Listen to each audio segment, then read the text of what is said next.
Good morning student, मैं निर्मल TT की online classes में आपका हार्दिक अभिनंदन करती हूँ। आज इस क्लास में मैं आपके सामने लेकर उपस्थित हूँ मापन की समस्याएं। देखिए, इससे पहले की क्लास में हम पढ़ रहे थे मापन का अर्थ, परिभाषा, कार्य, उसके प्रकार। भिन्न भिन्न मनोवैज्ञानिकों द्वारा मापन की भिन्न भिन्न परिभाषाएं दी गई, उसके कार्य भी मैंने आपको बता दिए, साफल्य, निदान और शोध।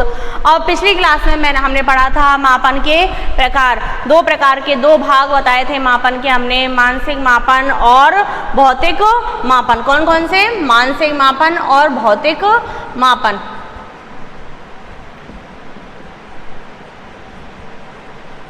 क्यों बताए थे ये कि पहले हमारे सामने सवाल उत्पन्न हुआ था कि मापन में का शिक्षा में क्या महत्व है, शिक्षा में मापन कैसे किया जाता है। तो शिक्षा में किए गए मापन को हम मानसिक मापन की संज्ञा देते हैं और जनरल व्यवहार में भौतिक वस्तुओं का जो मापन किया जाता है उसे हम भौतिक मापन की संज्ञा देते हैं। इनका अंतर हमने विस्तार से पढ़ लिया था। इनमें से सर्वप्रमाणिक सत्य ही भौतिक मापन के अंतर्गत निकल के आता है। भौतिक मापन ही विश्वसनीय होता है और पूरी तरह से वैध होता है। मानसिक मापन में परिवर्तनशीलता विद्यमान रहती है। मानसिक मापन किसी वस्तु की स्पष्ट व्याख्या करने में असफल रहता है। वस्तु की क्या, किसी भी व्यक्ति की व्याख्या करने में असफल रहता है, जबकि भौतिक मापन पूर्ण रूप से सत्य पर आधारित होता है। इसे किसी प्रमाण की आवश्यकता नहीं होती। ये हमने पढ़ा था। अब हम पढ़ते हैं मापन की समस्याएं कि मापन में हमारे सामने कौन कौन सी समस्याएं आ जाती है। हमने ये तो पढ़ लिया, किसी भी वस्तु की सत्यता की जांच करने के लिए उसकी लंबाई, चौड़ाई, ऊंचाई ज्ञात करने के लिए मापन की आवश्यकता पड़ती है। किसी भी बात को प्रमाणित करने के लिए, किसी भी व्यक्ति की व्याख्या करने के लिए उसमें कितना बुद्धि स्तर है, कितना मानसिक स्तर है, इसका ज्ञान कराने के लिए हमें मापन की आवश्यकता पड़ती है। लेकिन व्यक्ति द्वारा किए जाने वाले मापन में क्या क्या समस्याएं उसके सामने आती हैं, देखिए। आज सभी जगह मापन और परिमाणन दो ही बहुत अधिक तत्व है, बहुत महत्वपूर्ण तथ्य हैं हमारे सामने, मापन और परिमाणन।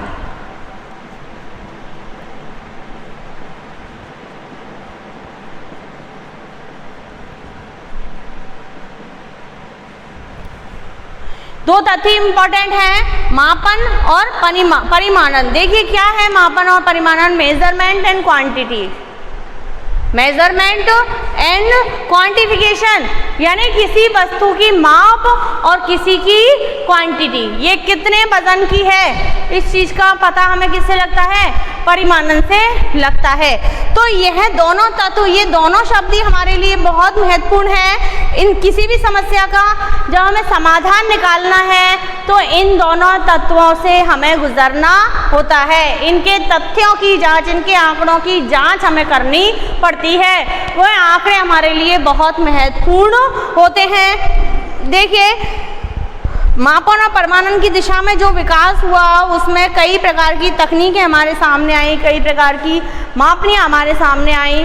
पहली हमारी जो मापन की समस्या है वह यह है अप्रत्यक्षता की समस्या।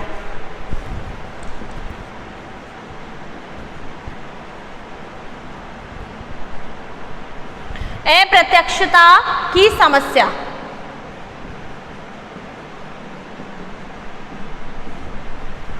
पहली समस्या हमारे पास अप्रत्यक्षता की समस्या, यानी क्या? मनोविज्ञान, शिक्षा, समाज शास्त्र आदि में जिन चरों का बहुतायत से अध्ययन किया जाता है उनका स्वरूप अपरोक्ष होता है। जो शिक्षा मनोविज्ञान में जिस मापन का प्रयोग हमारे सामने किया जाता है, शिक्षा मनोविज्ञान में जो मापन हम करते हैं वह मानसिक मापन की श्रेणी में आता है। तो शिक्षा में, समाज मनोविज्ञान में और समाज में, जिस समाजशास्त्र में जिन चरों का बहुत अधिक प्रयोग किया जाता है वह परोक्ष रूप से विद्यमान रहते हैं। किस रूप से? परोक्ष रूप से विद्यमान रहते हैं, यानी अप्रत्यक्ष होते हैं। उनका कोई प्रत्यक्ष अस्तित्व नहीं होता है। इनको हम ना तो देख सकते हैं न ही सर्वमान्य सत्य सिद्ध कर सकते हैं। एक ही प्रश्न हमने डाला है, उसके विषय में भिन्न भिन्न व्यक्तियों के भिन्न भिन्न मत हमारे सामने आएंगे, तो हम यह डिसाइड नहीं कर सकते कि यह सही है और यह गलत है। अपनी मर्जी से हम किसी को सही साबित नहीं कर सकते, अपनी मर्जी से हम किसी को गलत साबित नहीं कर सकते। यह पूरी तरह परोक्षता पर आधारित होता है, ना तो हम इसे बता सकते हैं कि यह इसलिए सत्य है, ना हम कुछ कह सकते हैं। तो इसलिए यहाँ मापन में, शिक्षा मनोविज्ञान में मापन में सबसे ज़्यादा परेशानी आती है। जो सबसे बड़ी समस्या है वह है अप्रत्यक्षता की। ना तो आंकड़े ही प्रत्यक्ष रह पाते हैं, ना ही उनके परिणाम की हम व्याख्या कर सकते हैं। देखिए, किसी छात्र को हमने कोई टेस्ट करने के लिए दिया, दूसरी बात टेस्ट करने के लिए दिया और वह उस समय चिंता और कुंठा में बैठा हुआ है, किसी प्रकार के तनाव में बैठा हुआ है।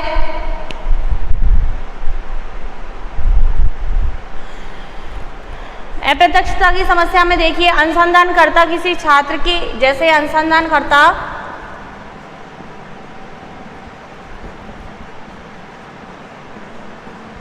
किसी छात्र की किसका मापन करना चाहते हैं?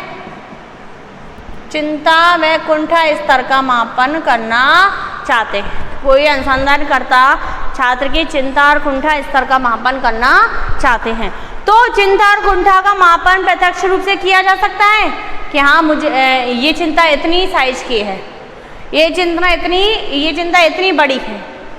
तो ऐसा कोई मापन नहीं है, इससे संबंधित हमारे पास कोई डाटा या आंकड़े नहीं है। केवल इसका मूल्यमापन कैसे किया जा सकता है? छात्र के व्यवहार में होने वाले परिवर्तन से, उसके व्यवहार में होने वाले उसके द्वारा किए जाने वाले, समय समय पर किए जाने वाले व्यवहार से, किसी वस्तु के प्रति उसकी सोच से, उसकी विचारधारा से ही हम इसका मूल्यांकन कर सकते हैं, मापन कर सकते हैं। इसके यह हमें प्रत्यक्ष रूप से दिखाई नहीं देता है। इस तरह से उसकी विश्वसनीयता भी सिद्ध नहीं होती। क्या सिद्ध नहीं होती है? विश्वसनीयता।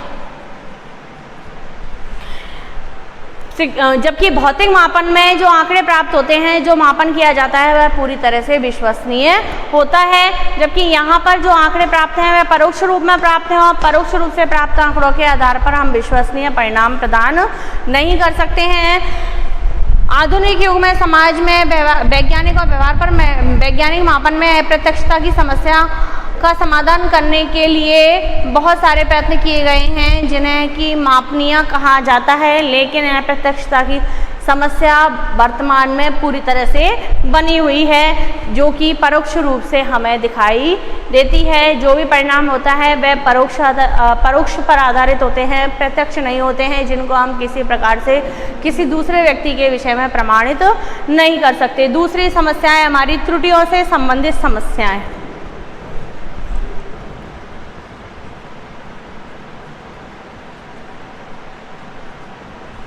त्रुटियों से संबंधित समस्याएं।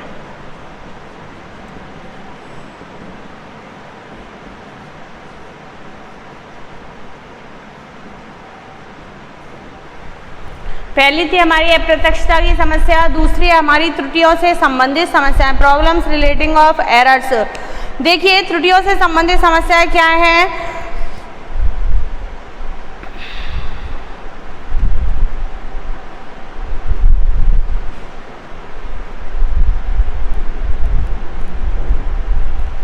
त्रुटियों से मापन में त्रुटियों से संबंधित समस्या क्या कहती है? ये समस्या इसलिए आती है कि जैसे हमने किसी बालक का वेट मापा कि 27 kg एंड 500 किलोग्राम है,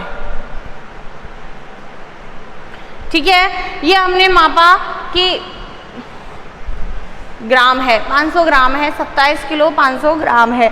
लेकिन ये समस्या अक्सर हमारे सामने आ जाती है कि जो मापन हमने किया है, हो सकता है वो मशीन खराब हो, या उसने कपड़े पहन रखे हों, या उसका मापन किस अवस्था में किया गया हो। तो इस प्रकार से ये त्रुटि हमारे सामने आती हैं। अगर मापने वाली मशीन में ही प्रॉब्लम है तो वास्तव में उसका सही मापन हमारे सामने, सही माप हमारे सामने नहीं आएगा। इसी प्रकार यदि किसी छात्र की बुद्धि का परीक्षण किया जाए, बुद्धि परीक्षण में उसे 98 अंक प्राप्त हो, तो यह मापन तभी विश्वसनीय हो सकता है जब बुद्धि परीक्षण जिसका मापन में उपयोग किया गया है वह स्पष्ट और विश्वसनीय और वैध। ये तो हो गया भौतिक मापन, कि किसी बच्चे का वजन, किसी व्यक्ति का वजन 27 किलोग्राम है और वह 25 वास्तव में वह व्यक्ति 25 केजी का है और उसका वजन आ रहा है हमारे पास 27 केजी। तो हो सकता है कि मशीन में प्रॉब्लम हो और हमें पता ही नहीं हो। ये भी हो सकता है कि तोलने वाली मशीन में प्रॉब्लम हो और यह हमें पता ही नहीं हो। तो इस चीज़ की व्याख्या हम कैसे करेंगे, वास्तव में सही है या गलत है। और दूसरा है मनोवैज्ञानिक परीक्षण में किसी बालक की हमने बुद्धि लब्धि नापी है, बुद्धि लब्धि का परीक्षण किया है मानसिक मापन के द्वारा, तो वह तभी होगा जब जिस मापनी का उसमें प्रयोग किया गया है, जिस परीक्षण का प्रयोग किया गया है वह कैसा हो, विश्वसनीय और वैध हो। कोई किसी ने वैसे ही कर लिया, 2-4 प्रश्नों को पूछकर उसका हाँ कि इसकी बुद्धि लब्धि ऐसी है, यह ऐसी विचारधारा रखता है, तो वह विश्वसनीय और वैध की श्रेणी में नहीं आएगा। यह मापन में त्रुटियों से संबंधित समस्या हमारे सामने आती है कि मापनियों में परिवर्तन होने पर, मापनियों में समस्या उत्पन्न होने पर हमारे मापन में समस्या उत्पन्न हो जाती है। तीसरा है हमारा सापेक्षता की समस्या, प्रॉब्लम ऑफ रिलेटिविटी, सापेक्षता की समस्या।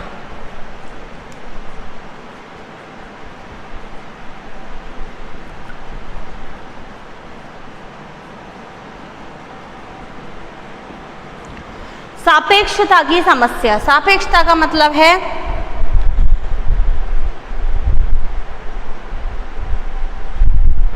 सापेक्षता का मतलब है कि एक्चुअल माप क्या है। भौतिक मापन में तो ये समस्या हमारे पास बहुत कम आती है, क्योंकि उसमें मैंने आपको बताया एक वास्तविक शून्य बिंदु होता है, वास्तविक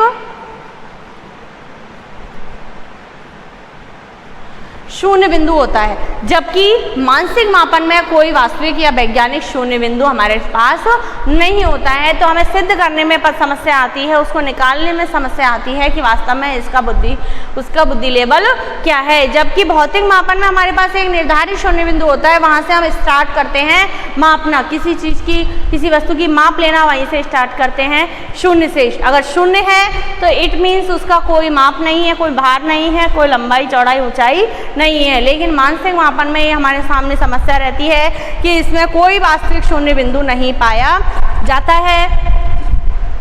भौतिक मापन में देखिए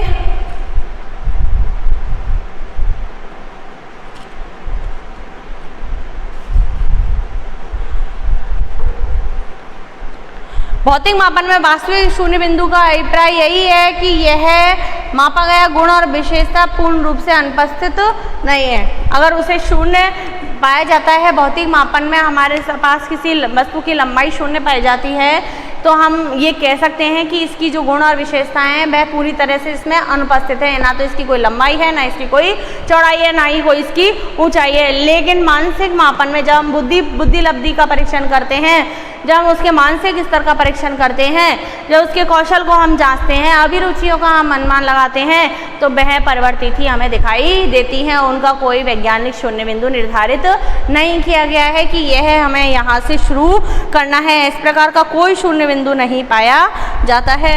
अगला है हमारे पास अधूरेपन की समस्या। ये था सापेक्षता की समस्या, और चौथा है हमारे पास अधूरेपन की समस्या।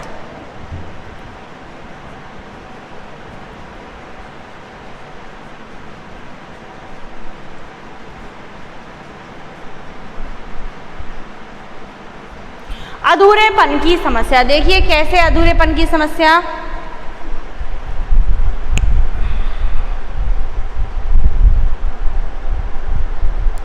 अधूरेपन की समस्या क्या है कि किसी भी व्यक्ति की बुद्धि लब्धि को मापने के लिए हम यह प्रमाणित नहीं कर पाते कि इसका पूरी तरह से मनोवैज्ञानिक परीक्षण कर लिया गया है। क्या कर लिया गया है? मनोवैज्ञानिक परीक्षण तैयार कर लेता है वह। इस प्रकार तैयार मनोवैज्ञानिक परीक्षण अधूरा मनोवैज्ञानिक परीक्षण कहलाएगा।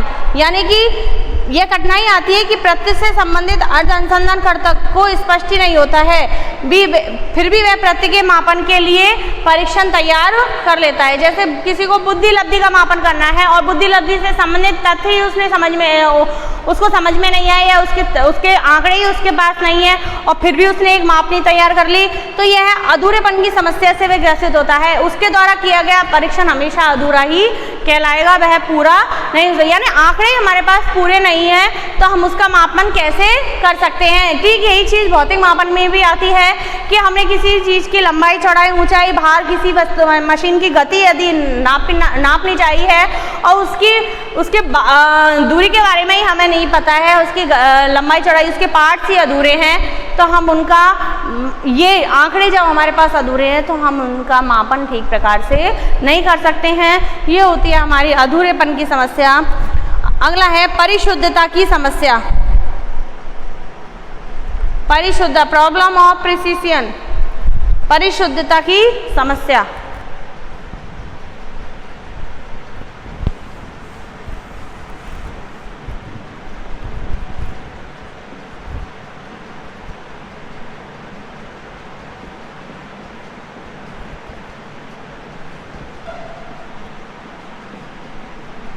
मापन में परिशुद्धता की समस्या से क्या तात्पर्य है कि जिस चीज़ का, जिस वस्तु का हम मापन कर रहे हैं, जिस क्षेत्र का हम मापन कर रहे हैं वह शुद्ध होना चाहिए, जबकि त्रुटि रहित मापन होना चाहिए, जबकि यह मापन जो मानसिक मापन है वह परिशुद्धता लिए हुए नहीं होता है। मैंने आपको बताया कि परिशुद्धता लिए हुए इसलिए नहीं होता कि आज उसने 55% बुद्धि लब्धि प्राप्त की है, 55 उसका बुद्धि लब्धि आई है और कल उसकी 110 आ जाती है, तो वह पूरी तरह से शुद्ध नहीं है। यह परिशुद्धता की समस्या हमारे सामने आती है कि जो भी मापन पूर्ण रूप से शुद्ध नहीं होता है, वह शुद्ध नहीं हो तो वह मापन सफल मापन की श्रेणी में नहीं आता है। कुछ मापन ऐसे होते, कुछ चर ऐसे होते हैं जो कि गतिशील अवस्था में रहते हैं। गतिशील चरों का मापन स्थिर चरों की अपेक्षा कठिन होने की वजह से भी त्रुटि होती है। गतिशील अवस्था में रहते हैं, गतिशील का मतलब यही है कि बच्चा धीरे धीरे विकास करता है, उसकी बुद्धि का विकास धीरे धीरे उम्र के अनुसार होता चला जाता है, उसमें मैच्योरिटी आ जाती है, उसमें परिपक्वता आती रहती है। किसी में समय से पहले आ जाती है और किसी में समय से बाद आ जाती है। अगर ज़रूरी नहीं कि जो बच्चा आज कम बुद्धि लब्धि वाला है वह आजीवन ऐसी ही बुद्धि लब्धि लेकर चलेगा, उसकी बुद्धि लब्धि में समय के अनुसार परिवर्तन हो जाएगा। तो ये गतिशील चर हैं जिनका परीक्षण जब किया जाता है, जिनका मापन जब किया जाता है तो उनके परिणामों में शुद्धता नहीं पाई जाती है, वह भविष्य में समय और परिस्थिति के अनुसार परिवर्तित होते रहते हैं। अगला है हमारा इसमें वस्तुनिष्ठता की समस्या। पांचवा तो था हमारा परिशुद्धता की समस्या, छठा है हमारा वस्तुनिष्ठता की समस्या।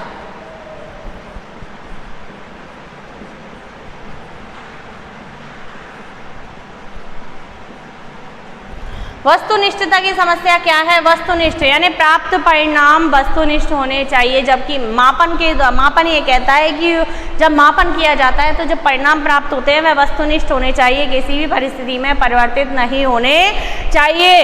यानी किन्हीं भी व्यक्तियों द्वारा किसी भी परिस्थिति में एक ही व्यक्ति का जो मापन किया जाता है उसके परिणाम परिवर्तित नहीं होने चाहिए, जबकि अक्सर ऐसा देखा जाता है कि परिणामों में वस्तुनिष्ठता नहीं रहती है। आज मैंने किसी व्यक्ति के विषय में घोषणा कर दी, किसी छात्र के विषय में घोषणा कर दी कि यह इस बुद्धि स्तर का छात्र है, ये ऐसा बनेगा, यह इस क्षेत्र में आगे जाएगा, हो सकता है दूसरा जो टीचर आता है, दूसरा शिक्षक जो आता है वह उसके विषय में दूसरी ही घोषणा करे कि वास्तव में यह छात्र इस लायक है ही नहीं, यह कुछ नहीं कर सकता है। तो मानसिक मापन में, शिक्षा मनोविज्ञान के अंतर्गत मानसिक मापन में प्राप्त परिणामों में वस्तुनिष्ठता विद्यमान नहीं रहती है, जबकि भौतिक मापन में वस्तुनिष्ठता की समस्या कम आती है, आती नहीं है। वस्तुनिष्ठता की समस्या यानी कि जो व्यवहार मुझे छात्र का अच्छा लग रहा है, जो संवेग मुझे उसके समझ में आ रहे हैं, वह किस परिस्थिति में कैसा व्यवहार करता है, कभी उसके अंदर क्रोध हावी हो जाता है तो कभी प्रेम की भावना हावी हो जाती है। तो इस तरह से उसके परिणाम में परिवर्तन होता रहता है। दो व्यक्तियों द्वारा एक ही व्यक्ति पर किए गए परीक्षण से प्राप्त परिणामों में जब अंतर पाया जाता है तो वस्तुनिष्ठता की समस्या विद्यमान हो जाती, उत्पन्न हो जाती है। जब तक वो परीक्षण में वस्तुनिष्ठता विद्यमान नहीं है, यानी कि कितने ही व्यक्तियों द्वारा एक ही व्यक्ति पर बार बार परीक्षण करने पर परिणाम एक ही प्राप्त हो, तो वहाँ पर वस्तुनिष्ठता की समस्या नहीं रहती है। जबकि मानसिक मापन में बहुत कम अवसर ऐसे आते हैं जो वस्तुनिष्ठ होते हैं, जो परिणाम वस्तुनिष्ठ होते हैं वह समय समय पर परिवर्तित होते रहते हैं। ये भी बात है कि अनुसंधानकर्ता की मनोस्थिति का, उसके वातावरण का, उसकी सोच का, उसकी विचारधारा का छात्र पर पूरा प्रभाव पड़ता है, परीक्षण पर भी पूरा प्रभाव पड़ता है। हम कहते हैं, अक्सर आपने देखा होगा एग्ज़ाम में जब हमें कम मार्क्स मिलते हैं मार्कशीट में, कई बार हम कहते हैं कि बहुत ज़्यादा हमने लिखा था लेकिन हमें इस सब्जेक्ट में कम मार्क्स क्यों मिले हैं। हमने तो इसका पेपर तो बहुत अच्छा हुआ था और कई पेपर हमारे ख़राब हो जाते हैं लेकिन उसमें हमें अच्छे मार्क्स मिल जाते हैं। तो वह यही कारण है इस चीज़ का कि अनुसंधानकर्ता जो है, जो परीक्षक है, उसकी जो विचारधारा है उसका प्रभाव हमारे मापन पर पड़ता है। हो सकता है आपने जो आपका पेपर जो ख़राब हुआ था उसको जब जांचा जा रहा था उस समय वह परीक्षक किसी प्रकार के कोई तनाव में नहीं हो, वह अपनी यह सोच लेकर बैठा हो कि मुझे सब बच्चों का भविष्य सुनहरा बनाना है। तो इस तरह का मापन वस्तुनिष्ठ नहीं कहलाता है। वस्तुनिष्ठ वह मापन होता है जो हर परिस्थिति में, किसी भी परिस्थिति में दो या दो से अधिक व्यक्तियों द्वारा किया जाए और परिणाम हमें एक ही प्राप्त हो। तो यहाँ व्यक्ति की भावना, जिस मापन पर व्यक्ति की भावनाएं हावी नहीं हो, उसकी अभिवृत्तियां हावी नहीं हो, उसकी रुचियां हावी नहीं हो, वह वस्तुनिष्ठ मापन की श्रेणी में आता है। अब आता है अगला हमारा प्रामाणिकता की समस्या।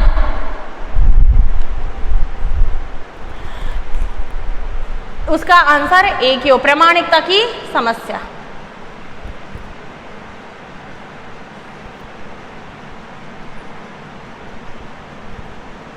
प्रामाणिकता और वस्तुनिष्ठता यही है कि प्रमाण सहित हम उसे बता सकें कि हाँ इसका यही उत्तर है, इसने इतने मार्क्स इसलिए प्राप्त किए हैं। भिन्न भिन्न परीक्षकों द्वारा जांचे जाने पर भी बार बार उसे वही मार्क्स प्राप्त हो, वह प्रामाणिकता की श्रेणी में आता है। वस्तुनिष्ठता यह होती है, वस्तुनिष्ठता के अंतर्गत आता है कि एक ही प्रश्न का बार बार जाने पर उत्तर, जांचने पर उत्तर एक ही हो, वह आगे परिवर्तित नहीं हो।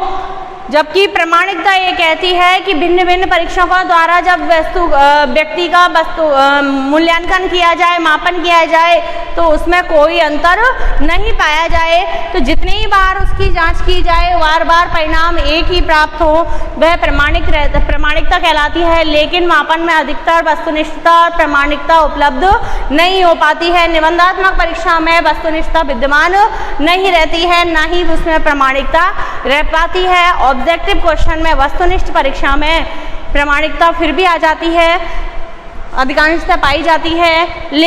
प्रामाणिकता का मतलब है कितनी ही बार परीक्षकों द्वारा वह जो प्रश्न जांचा जाए, कितनी ही बार कितने ही परीक्षकों द्वारा वह जांचा जाए, उसके परिणाम, उसका आंसर एक ही हो, बार बार वही माप हमें प्राप्त हो, उसमें प्राप्त परिणामों में कुछ ना कुछ कोई भी परिवर्तन नहीं हो। ऐसा मापन न तो विश्वसनीय होता है और न ही वैध है। जब हमें अलग अलग परिणाम प्राप्त होते हैं, अलग अलग परीक्षकों द्वारा जांचे जाने पर जब हमें अलग अलग परिणाम प्राप्त होते हैं, एक ही व्यक्ति की जांच करने पर अलग अलग परीक्षकों द्वारा जब हम अलग अलग परिणाम प्राप्त हो रहे हैं, तो ना तो उसमें विश्वसनीयता रहती है, ना ही वैधता विद्यमान रहती है और ना ही उसमें प्रामाणिकता रहती है। अगला है हमारा भविष्यवाणी की समस्या।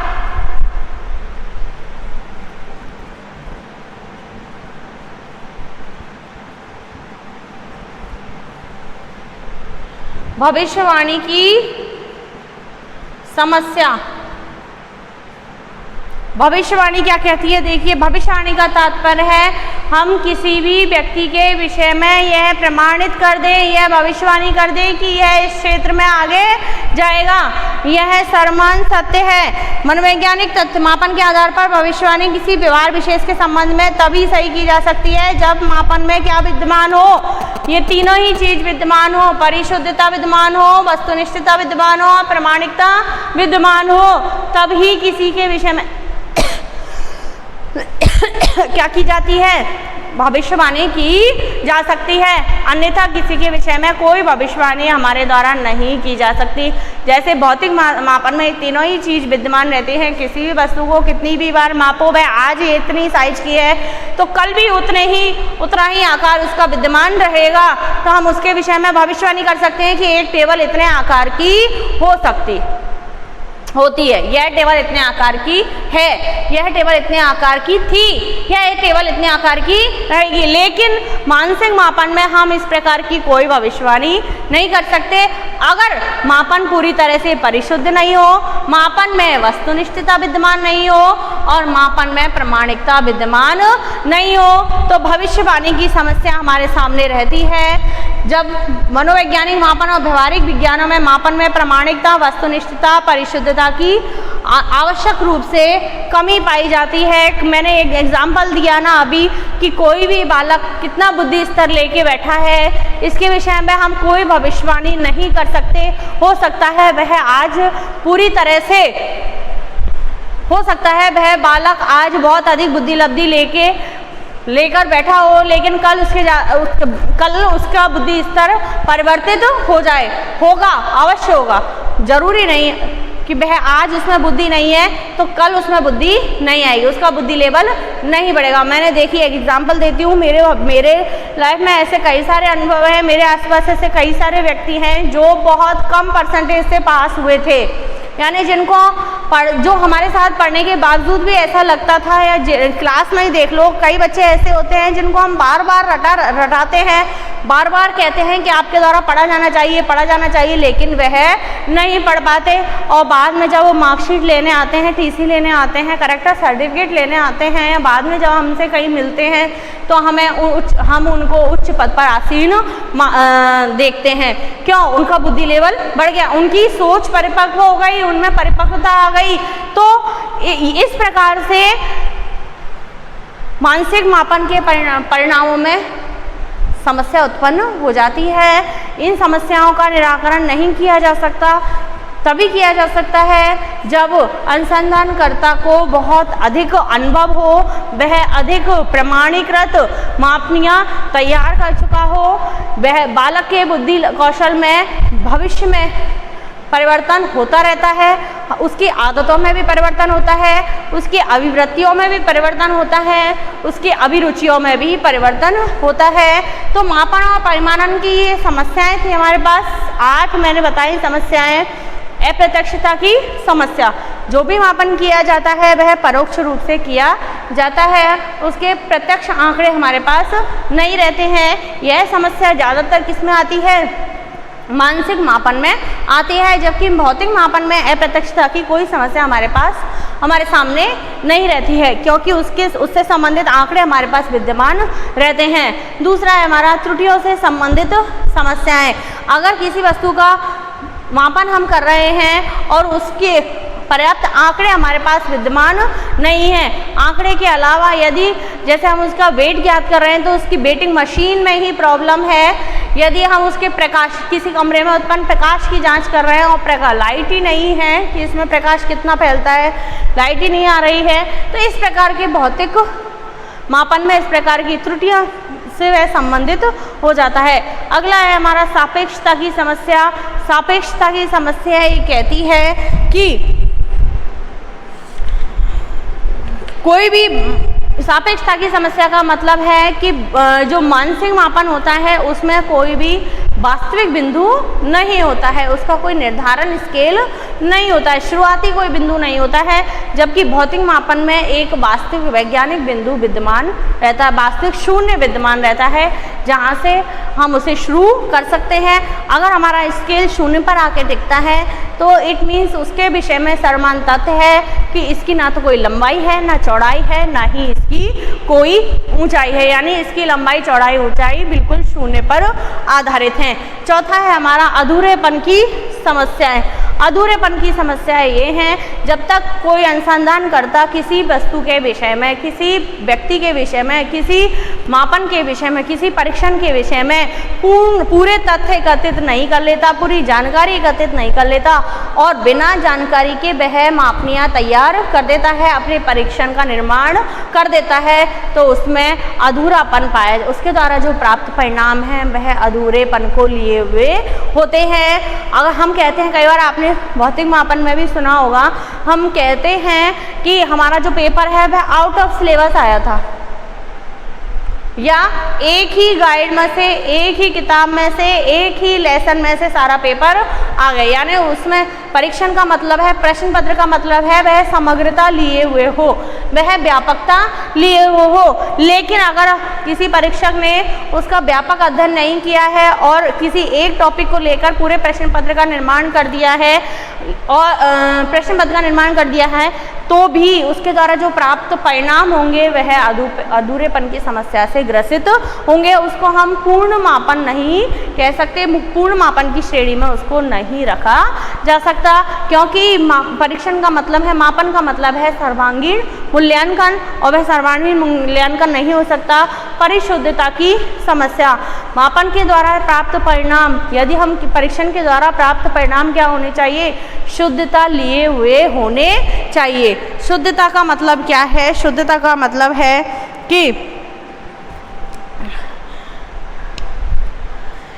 शुद्धता का मतलब है वह कभी भी परिवर्तित नहीं हो,